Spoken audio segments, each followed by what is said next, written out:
Una mañana de diciembre de 1948, en una playa de Australia, alguien encontró un cuerpo recostado contra un muro de contención, vestido de traje, sin señales de violencia, como si simplemente se hubiera sentado a mirar el mar y no hubiera vuelto a moverse. No tenía documentos, no tenía cartera.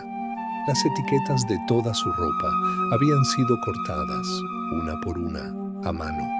En su bolsillo escondido, cosido dentro del pantalón, no en un bolsillo normal, había un pedacito de papel enrollado con dos palabras en persa: Tamam Shud. Terminado. El final. Ese hombre no tenía nombre. Los policías, los forenses, los espías, los criptógrafos y medio Internet intentarían durante las siguientes 7 décadas descubrir quién era, por qué murió y qué significaba ese mensaje.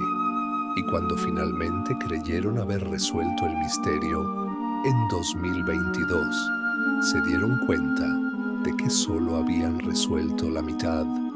Esta es la historia del hombre de Somerton, Adelaide, Australia del Sur, una ciudad costera, tranquila, lejos del bullicio de Sydney o Melbourne.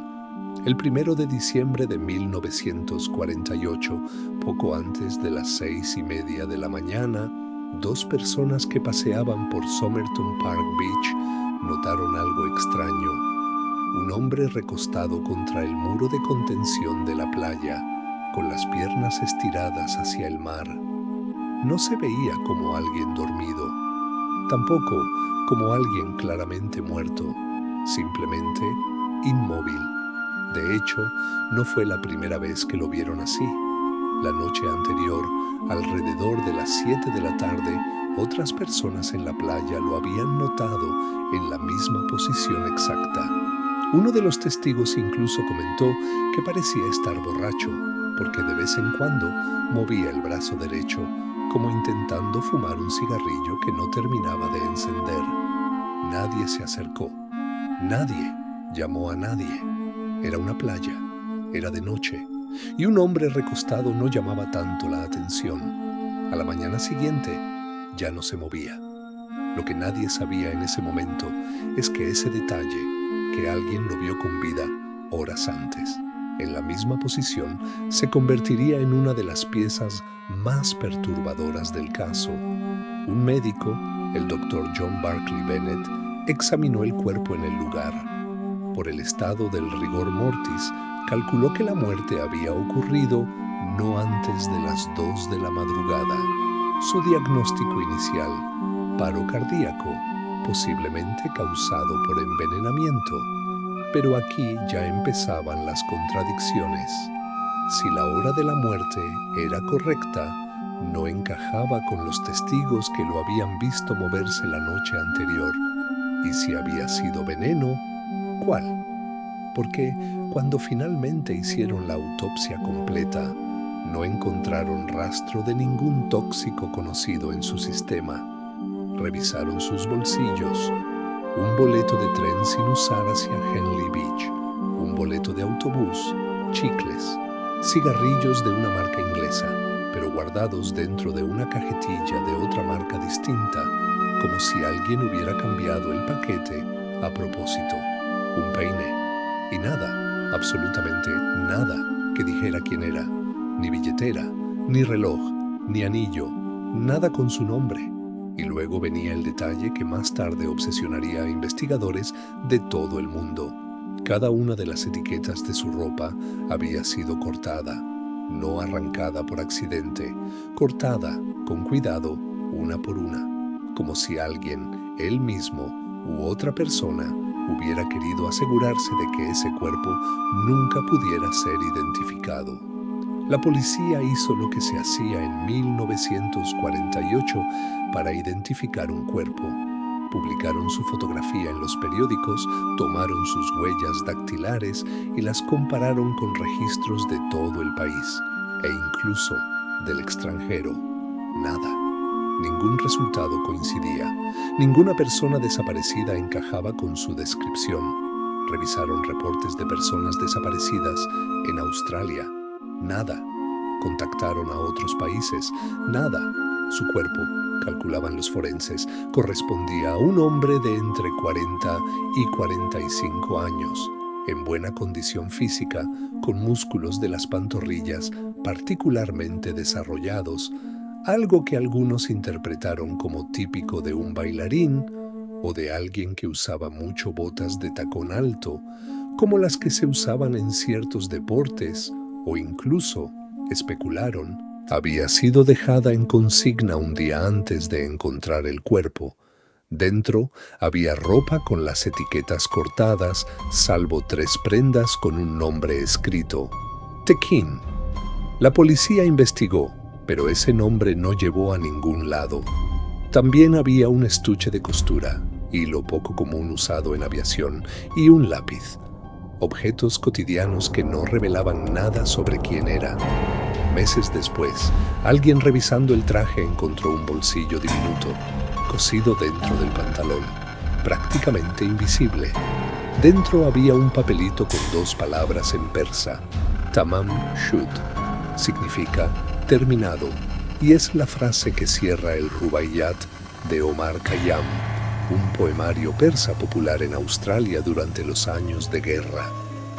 La policía buscó el libro exacto del que había sido arrancada esa página y lo encontró. Alguien lo había dejado, la misma noche del hallazgo, dentro de un auto estacionado cerca de la playa. El papel encajaba perfectamente en el hueco de la página faltante, pero lo que convirtió el caso en obsesión mundial fue lo que había en la última página: 5 líneas de letras escritas a lápiz, en un código que nadie ha logrado descifrar por completo. Se envió a criptógrafos militares y hasta a inteligencia naval. La conclusión oficial fue que el texto era demasiado corto para descifrarse con certeza. Décadas después, alguien propuso que las letras podrían ser nombres de caballos de carreras, anotados como un sistema personal de apuestas. Pero en 1948 nadie tenía esa respuesta. Solo un código sin resolver y un número de teléfono escrito débilmente en la última página, casi borrado. Ese número llevaría a la persona más intrigante del mundo. El número correspondía a una enfermera que vivía a pocas cuadras de la playa. En los registros se la conoce, para proteger su identidad, como Jestin. Cuando la policía la contactó y le mostró la fotografía del cuerpo, se puso pálida, casi se desmaya. Y sin embargo, cuando le preguntaron si conocía a ese hombre, lo negó. Resultó que Jestin había tenido, años antes, un ejemplar del mismo libro, el Rubaiyat, que regaló a un oficial llamado Alfred Boxall durante la guerra. Por un momento, la policía creyó que el cuerpo era el de Boxall, pero lo localizaron vivo, con su ejemplar del libro, dedicatoria incluida, intacto en su poder. Es decir, existían 2 ejemplares del mismo libro, en la misma ciudad, ligados a la misma mujer. Uno en manos de un hombre vivo, otro, aparentemente, en manos del hombre muerto en la playa. ¿Por qué mentir sobre conocer a un muerto si no hay nada que ocultar? Esa pregunta alimentó durante décadas teorías: que había tenido una relación con él, que era el padre de su hijo, que sabía exactamente quién era, pero tenía razones para no decirlo nunca. Ella murió en 2007 sin revelar nada más, pero dejó una pista que, años después, sería decisiva. Su hija y su nieto conservaban ADN familiar, que terminaría siendo la clave para resolver el cuerpo sin nombre, un código sin descifrar y una mujer que mentía. El caso se convirtió en terreno fértil para teorías: que era un espía envenenado por evitar que revelara secretos durante la Guerra Fría, que fue un suicidio elaborado tras una decepción amorosa, o un envenenamiento con digitalina indetectable con la tecnología forense de los años 40. Ninguna pudo confirmarse jamás. Un profesor de ingeniería, Derek Abbott se obsesionó con el caso durante más de una década. En 2021, con autorización oficial, el cuerpo fue exhumado del cementerio de West Terrace para extraer ADN de cabellos preservados en un molde de yeso de su rostro y compararlo con bases de datos genealógicas. En julio de 2022, Abbott anunció el resultado. El hombre era Carl Charles Webb, un ingeniero eléctrico de 43 años de Melbourne. No era un espía ni un bailarín. Era un hombre común separado de su esposa, del que casi nadie había reportado su desaparición. Le gustaban las apuestas de caballos, lo que podría explicar el código, y escribía poesía, lo que explica el libro persa. Pero identificar el nombre no resolvió el misterio. Todavía no se sabe qué hacía Webb en Adelaide, por qué le cortaron las etiquetas de la ropa, qué significaba realmente el código, ni cómo murió exactamente. Nada lo ha vinculado nunca con trabajo de inteligencia. 74 años. Un código sin resolver del todo. Una mujer que se llevó sus secretos a la tumba. Un hombre que, incluso con nombre, sigue sin tener una historia completa. Tal vez por eso, este caso sigue fascinando. Nos recuerda que, incluso con ADN y toda la tecnología actual, una persona puede desaparecer casi por completo y llevarse la verdad con ella. Si esta historia te atrapó, en este canal cada semana investigamos un misterio real sin resolver o resuelto a medias. Suscríbete si quieres acompañarnos en el próximo caso.